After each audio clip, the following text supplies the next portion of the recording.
Depuis 20 ans, il tient le même café, sert les mêmes boissons, mais ne fait jamais la conversation. Les clients l'appellent le patron silencieux. Il dit juste bonjour, prend la commande, se tait. Jusqu'à cette nuit où des voyous arrivent dans le quartier et découvrent le tatouage délavé sur son bras. Bienvenue sur Histoire cachée.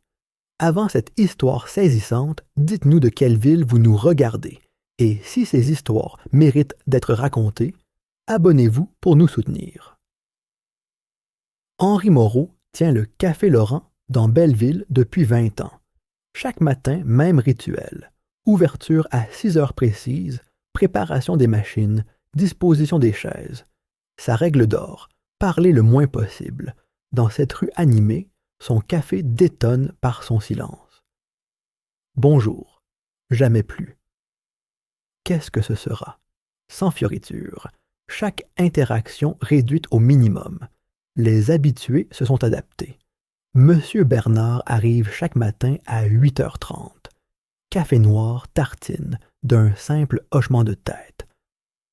Amélie, étudiante, s'installe dans son coin avec ses livres. Henri respecte sa concentration. Madame Dubois, couturière d'en face, observe Henri quotidiennement. Cette vigilance constante l'intrigue. Comment il surveille la rue, scrute chaque nouveau visage. Ayant grandi pendant la guerre, elle reconnaît cette attitude de quelqu'un qui a vécu autre chose. Le café reflète sa personnalité. Mobilier fonctionnel, décoration minimale. Henri vit seul à l'étage. Seul indice du passé, une malle militaire sous le lit. Un mardi de novembre, 3 hommes inconnus traînent près de l'arrêt de bus. Ils n'attendent aucun transport, observent les commerces. Leurs vêtements trop neufs pour ce quartier populaire alertent Henri. L'un entre chez Monsieur Lebrun, l'épicier. Henri voit la conversation animée, l'homme qui secoue la tête énergiquement.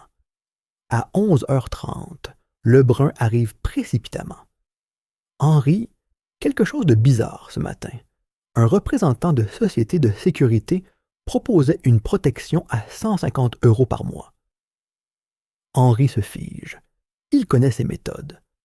Quand j'ai refusé, il a dit que ce serait dommage qu'il m'arrive quelque chose. J'ai peur, Henri. Pour la première fois en 20 ans, Henri pose une question personnelle. Vous avez contacté la police? Que leur dire? Il n'a menacé personne directement. Henri hoche la tête. Il sait que c'est le début. Ces organisations suivent toujours la même progression. L'après-midi apporte d'autres nouvelles. Antoine le fleuriste arrive en courant. Henri, 2 hommes en costume nous ont rendu visite. Assurance, protection, 200 € par mois. Antoine tremble.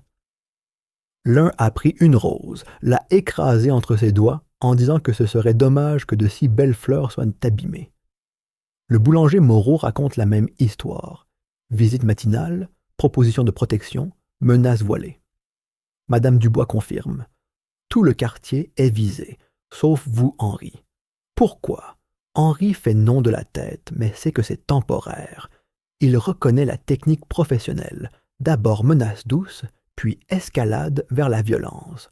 Ce soir-là, Henri ferme avec attention particulière. Dans son appartement, il sort la vieille malle militaire, inouchée depuis 20 ans. À l'intérieur, documents militaires, photos en uniforme, couteau de combat aux manches usées. Son passé rattrape son présent.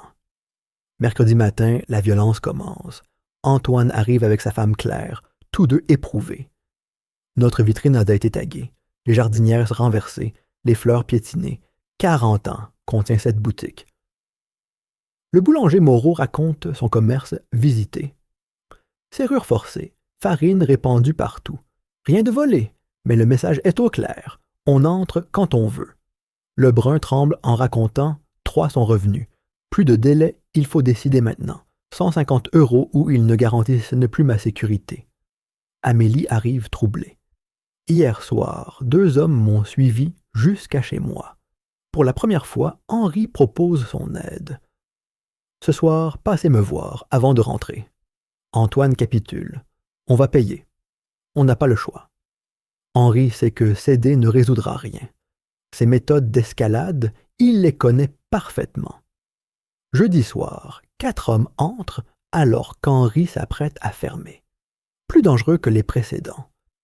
Leur leader, trapu aux mains tatouées, sourit froidement.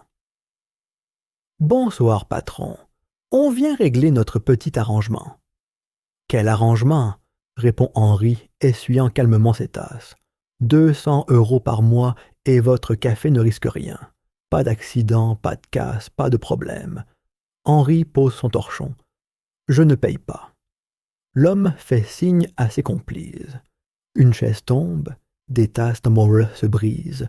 Henri ne bronche pas. Vous savez ce qui arrive aux vieux qui ne coopèrent pas? Henri reste immobile, mais son regard change. Une froideur glaciale apparaît dans ses yeux. Sortez de chez moi, dit-il d'une voix calme, mais sur l'avant-bras gauche d'Henri apparaît un tatouage militaire délavé. L'insigne des forces spéciales françaises. Sur le droit, une série de marques, des missions, des années de service dans l'ombre. Le leader s'arrête net. Il reconnaît ces signes. Écoutez-moi bien, dit Henri, sa voix calme mais chargée d'autorité. J'ai passé 15 ans à nettoyer des ordures dans des pays dont vous n'arriveriez pas à prononcer le nom, des ordures plus dangereuses que vous ne le serez jamais. Il contourne lentement le comptoir. Les hommes reculent instinctivement devant cette transformation du paisible cafetier. Vous avez 30 secondes pour disparaître, et si je vous revois dans cette rue, vous découvrirez pourquoi on m'appelait le nettoyeur en Afghanistan. Sa main se positionne naturellement près d'un couteau de cuisine. Les 4 hommes échangent des regards incertains. Maintenant, dehors. Les hommes partent précipitamment, bousculant les chaises dans leur fuite. Le leader tente un dernier. Vous ne savez pas à qui vous avez affaire. Si, parfaitement, de petites frappes qui s'attaquent aux commerçants, faute de courage pour de vrais adversaires. Une fois seul, Henri remet calmement les chaises en place, balaie les débris comme si de rien n'était. Ses mains tremblent légèrement, de colère, pas de peur. Madame Dubois frappe à la porte fermée. Pour la première fois en 20 ans, elle entre après la fermeture. « J'ai tout vu, dit-elle simplement. Je sais. Qui étiez-vous avant? Henri la regarde longuement. Quelqu'un qui protégeait les gens comme vous. Apparemment, je ne sais pas m'arrêter. Les jours suivants, les voyous ne reviennent jamais.